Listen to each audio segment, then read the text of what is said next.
I wanted to start today maybe to hear a little bit from Shonte and Kevin. Neither of you are old white guys with crazy hair, which is normally the way that I think a lot of people think of scientists when they think about scientists. So if you could give us just a little brief intro about what you do, the kinds of questions you ask in your work at the Jet Propulsion Lab. Okay, yes, we do still have a lot of old white men. Yes, we do, but it's really cool because we have a wide range of people. You know, we have transgender people, we have everyone. I mean, it is such a really broad spectrum of the people that we work with. And you look at certain people, you're like, really, you're an engineer? Okay, yeah, I trust you. You know, so we have mad scientists. We do literally have mad scientists. Did anybody see The Martian? You know, Donald Glover's character, the astrophysicist? Oh yeah, they do work at JPL. And one of my jobs was to actually wrangle them. And that was probably the hardest thing I've done. You know, so yeah, so we do have a lot of representation across all the disciplines. You know, we don't have one discipline that's just super heavy in one gender. And so it's really cool because you get a lot of different ideas. That's the most important part about diversity at JPL. You know, it's something that we're continuing to work at. We're not quite where we want to be, but we do have a pretty diverse group of people thinking about things. And as opposed to just looking at it from an ethnic standpoint, looking at it from a social background. So there are people that came from money, and there are people that came from nothing. And you can tell who came from money and who came from nothing when we're looking at schedule and costs. They're like, well, we'll just buy one. And you're like, no, we won't. We have this much money, and we'll buy what we can afford. And so it's something, you know, and it changes their thought, and it makes them better at what they do, and it makes them better at making decisions that are cost-driven. So it's something really special that, you know, having that broad spectrum brings to JPL. And you are an engineer. I'm a systems engineer, so I get an opportunity to look very broadly at things, looking at things from an overview standpoint, seeing how the different systems interplay with each other. My overall job is to make sure that the different subsystems play nicely together. You know, you have some people that think power is the most important thing. Then you have people that think thermal is the most important thing. And then you have to remind them that without power, there is no thermal. And, you know, dealing with science, you know, science is the reason we're going. We just get to build cool stuff to get there. And so just keeping people in line with the overall objective and helping them to think about how they are a part of a team, a part of a system. And it's not just about them. We do have some divas, and so you just have to wrangle them in. And, you know, what I do specifically is I do payload verification validation. I basically make sure that the instruments are tested to the requirements set for them. If an instrument says it's going to return X number of pixels, I have to make sure that it does deliver that. And sometimes you have this great idea, I'm going to go out and I'm going to get this number of pixels, and it just doesn't work. And you have to figure out how you're going to work around it, and you write waivers and things like that. So I'm responsible for making sure that type of stuff happens. Can I just say, is it crazy that I have no idea what she's talking about? I'm sorry. Now, and Kevin, I hear that you are one of the mad scientists. Have you been to Antarctica, or? Yeah, so I'm a scientist. I'm focused on the search for life elsewhere. One of the things, kind of following on Shonte's comments, that I love to think about when working at JPL and all the diversity there and our efforts to do better. We're trying to find life beyond Earth. Who gives a damn what the race, sex, etc. is? If we live in a biological universe, all our little nitpicking down here is so mundane and makes no sense. So it's kind of fun to be at a place where we can be inspired by the bigger picture of what it means to be alive in this universe. So I get to say like big things like that, come up with crazy ideas, and then Shonte as an engineer has to deal with me. She works on Mars. We just met today, but she's been working on, you said Pathfinder. You started on Pathfinder and then Mars 2020. I work on Europa. We're separated by one floor, but about 4 astronomical units when it comes to actual location in the solar system. So, Octavia. Yes. I feel so... I have some questions for you about payload verification. Are you ready? I think Janelle Monáe did that in the movie. She was in the Jet Propulsion Lab. That So, wasn't me. I notice that you are also not an old white guy with crazy hair. No. What did it, I've heard you talk about Hidden Figures, and you've said in the past that you just assumed it must be historical fiction because you'd never heard of this before. It's a story that we don't tell. What was that like for you getting to tell that story? Was it daunting playing a scientist? Was it daunting trying to take on this, maybe some sense of the social responsibility of presenting somebody so exceptional as Dorothy Vaughan? Well, I have to say, you know, I had just done The Help, and it was historical fiction. And I remember when I was told that I would be meeting with the producer of Hidden Figures, Donna Gelati, and they only told me the log line, and they sent me the script with these 3 African-American mathematicians helped to get our space program started. And I thought, well, wow, you know, what a great idea for, you know, historical fiction. And then when I met with Donna to find out these women were real, because I Googled Dorothy Vaughan, the character that I, you know, would likely play, and there was very little information about her, so I thought, okay, this, you know, when you're busy, things don't sink in anyway. But it, you know, it can be daunting if you know, our job as actors is to conform and to bring these characters to life. But real life people, there's a responsibility to get it right. And then the fact that none of us really knew the story. Well, maybe this room. I mean, it's a science convention here. I don't know. But we didn't. I had never been taught about Dorothy Vaughan and Mary Jackson and Katherine Johnson. So the preparation is very different. I'm a creative mind, not an analytical mind every day. And you guys deal in absolutes. And I'm like, well, maybe not, you know, infinity and all these things. So it was just a different way. You know, you had to have a person to teach you all of these things. Darren, I'd love to hear from you. Are there any accommodations you make as a filmmaker, or any unique techniques that you employ when you're using science as content? Like, do you think differently about making a movie with science, or are there ways that you think about communicating that differently than you might with other kind of content? I don't know, I just think science is cool. I've always been that way. I was trained as a field biologist, and so my company is called Protozoa. So we've always leaned into the science. My writing partner has a PhD in neuroscience, so that's really the lens we look at the world. I think there's a war on science right now, especially environmental sciences, and there's a war on NASA, and so it's like more important than ever we point out how crucial science is to everything that's going on in our reality. You know, our leader can contact,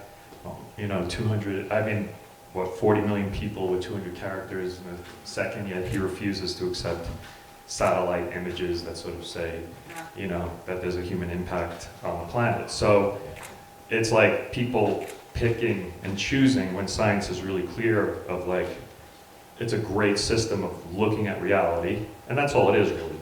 It's just a tool to look at reality, to test it, and then to objectively pull observations. And if the observations work and other people can see the same observation, then it becomes a tool that we can use to move forward, to save lives and to change lives and to create this reality. So, for me, it's everything. It's how we face the world, and so I just go into it honestly, because when it reveals what it really is, it's actually very beautiful. So let me ask you, you mentioned, Octavia, that you had people come in and try and teach you a little bit about the science. What was that process like for you? Like, did you make any special accommodations or attempt to really understand the science that you were working with? I have to. I mean, it's crazy. Thank God there weren't things that I really, I guess trying to figure the computer out. But you have to own whatever it is that you do. If you're a painter, you really need to paint. You may not be a great painter, but you need to not look like, a neophyte.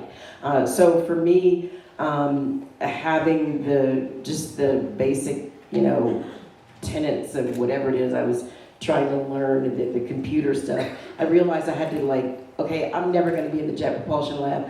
I don't need all this stuff. I need to really focus on the computer application and all that, because that's just not in my body.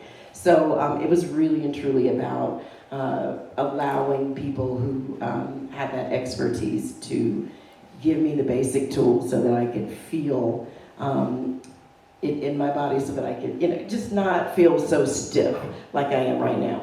I want to ask you guys, are there ways that science happens in storytelling that either really bums you out and really annoys you, or ways that you think science is used really well? How much does accuracy matter to you?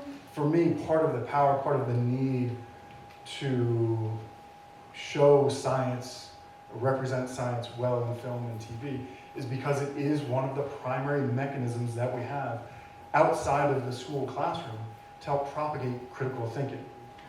And as the founding fathers said, functional democracy depends on critical thinking, which is maybe part of why we're dysfunctional to some extent right now. We don't have enough critical thinking.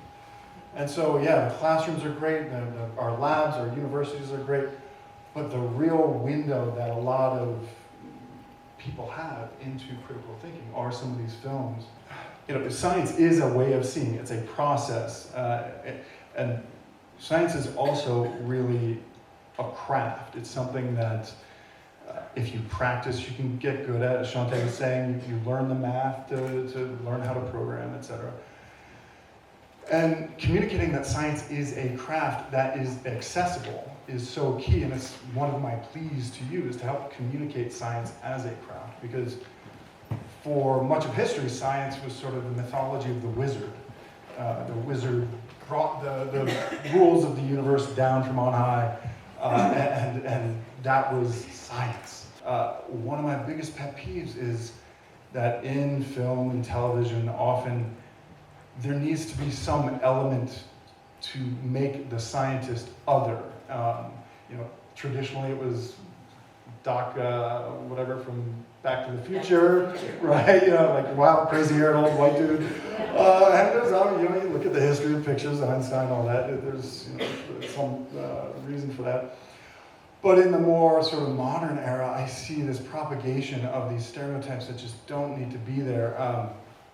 I hate to name names, but I can't stand that show, The Big Bang Theory. I love that show. It's not why? really, right? So, But the point is, the science is a craft. It doesn't require you to be somewhere. It doesn't require you to be odd to be a good scientist. Now, we do have some odd goods in our business, but that's not the norm. I mean, scientists and engineers are people who have learned a craft and mastered that craft in the same way that an artist, an actor, a musician has mastered a craft, and our musical notes are math. So we've been talking so far about ways to best represent science, represent it accurately. I think it's also important to acknowledge that it's important to look at the parts of science and the way that we use science that aren't always rosy, in the ways that scientists aren't always saints. I think The Shape of Water really articulates the fact that science is an amoral tool. And whether science does good work or evil work depends on the people that wield that tool and the way in which they wield that. Octavia, did you guys talk about that at all? It's funny, the scientist in the movie is a Russian spy, and the bad guy is the American military guy who wants to find military applications for the science. Did you guys talk about that? Are you scared? They touched on it, I'm sure. I mean, I didn't, because I was part of the cleaning crew, so it was out of my purview, all of the science. But as a whole,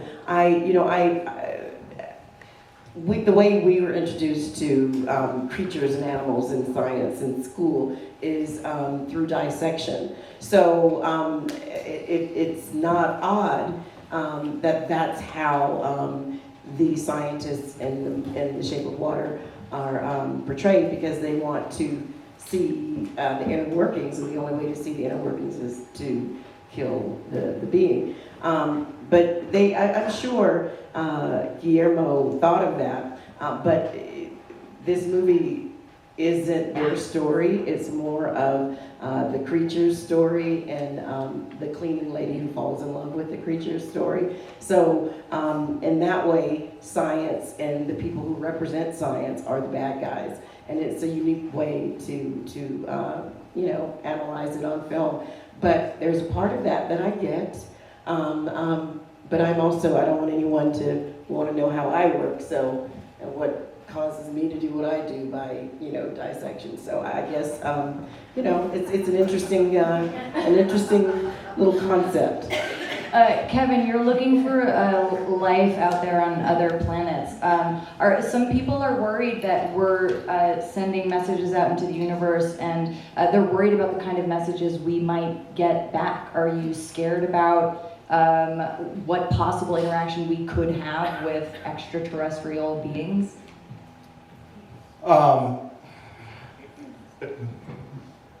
It's a good thought experiment in terms of thinking these things through, and I used to work at the SETI Institute many years ago, not specifically. I'm searching for the simple stuff. I'll be happy if we can find a microbe in the ocean of Europa. When we talk about extraterrestrial intelligence, we're talking about radio signals or optical signals. Think Jodie Foster in Contact. I am not worried about it, in part because, and this will tie back into human civilization, hopefully, I am a pretty firm believer in that the march of evolution is a march towards altruism. We're taught that evolution is about Darwinian selection, survival of the fittest, kill or be killed. But really, when you dig into the details of life on Earth, it's about symbioses, it's about mergers, it's about working together, be you a bacterium that has incorporated another bacterium and turned it into a little mitochondria or what have you, or us trying to figure out the House, Senate, and Congress and making decisions that affect all of our lives.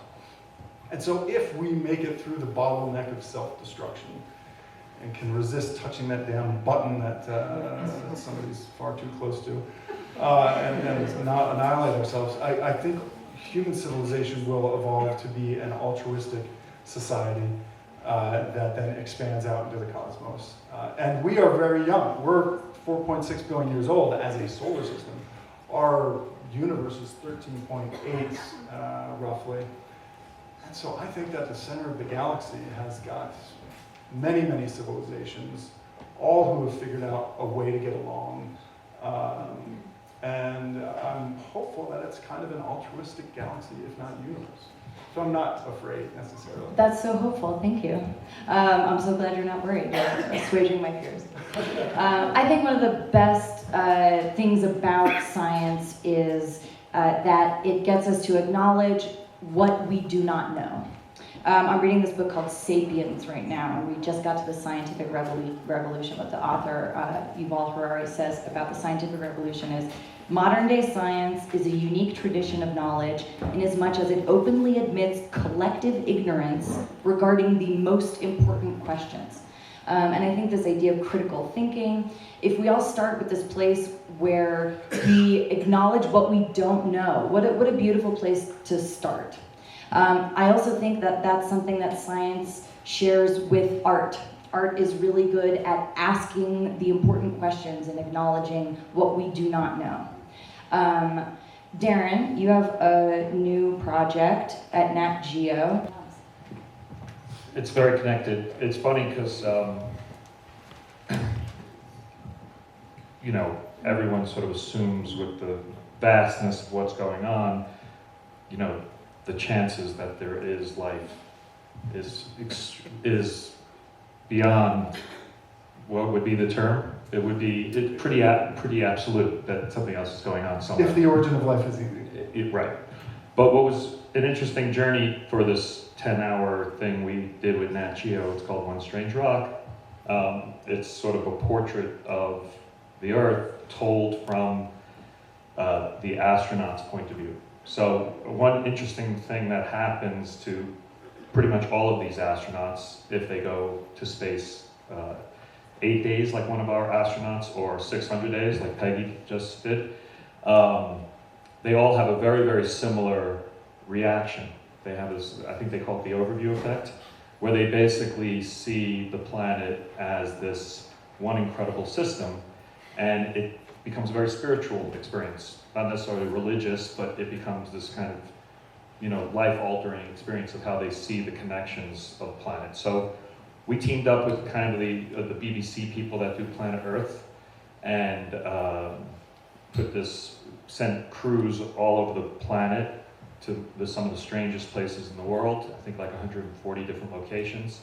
And it's kind of a combination of all the sciences, so it's not just animals, it's astronomy, it's earth science, it's biology, it's anthropology, and we just sort of tried to create a portrait of the planet. And the thing that was, and each episode shows one of the amazing systems that allowed for life to actually happen here. Like the basic idea that I didn't know, but it is pretty basic, is that Jupiter, being between us and outer space, is this huge shield for us and probably saved us from a huge amount of bombardment. To the fact that we would be we're so close to the sun, we'd be wiped out by the sun and the solar energy instantly if it wasn't for this metallic core that creates a huge magnetic wave that destroys all the solar radiation from killing us. So when you look at, you know, it's not just being a Goldilocks planet, there's all these other systems that had to happen to create this thin blue line that we're all living in, and simple. And so it may not be so good, but my takeaway was like, wow, it's such a complicated stuff, so that it's not just so easy, like, oh yeah, it just happened. So I think it's an appreciation, the whole show is an appreciation of life on Earth. One of the things I've encountered, my brother has a PhD in biochemistry, and I've worked with some Van Alda scientists, and I feel like I've run into a stigma in the scientific world against being a science communicator, because it feels like there is a level of accuracy and detail that a lot of scientists require that makes it impossible really to communicate their ideas to the general public, or even more importantly, to people that might fund their research, or to Congress, for instance, who are the people that could take action based on their scientific revelation. So can you speak at all to either that stigma or the importance of communicating scientific ideas? Back in the days before we had film and TV, science was often communicated on the stage. Michael Faraday, one of the great physicists of the day, would do these series of science lectures where he would do experiments on stage, and that was in part how people got familiarized with the experiments that drove our critical thinking. There's a classic book on the history of the candle, which we all take candles for granted now, but there's this beautiful series of lectures that he gave back in the 1800s on how candles work. We don't do that anymore, really, because things have changed. And so to some extent, the sort of prototyping of experiments and critical thinking is left to film and television. And there again, this is part of my plea to this audience, is help us tell those stories that help propagate critical thinking, that help show the characters doing the craft, not the weird wizard that propagates the stereotype. I think that's actually a really exciting, scintillating way to end our time here together. If we all can maybe think about what are the things that science can do for art and movies, what are the things that movies and art can do for science, and in what ways can all of that, what can we do for our future as Americans, as a species on the planet? Thank you guys so much. Thank you. Thank you guys Thank both. you. Thank you.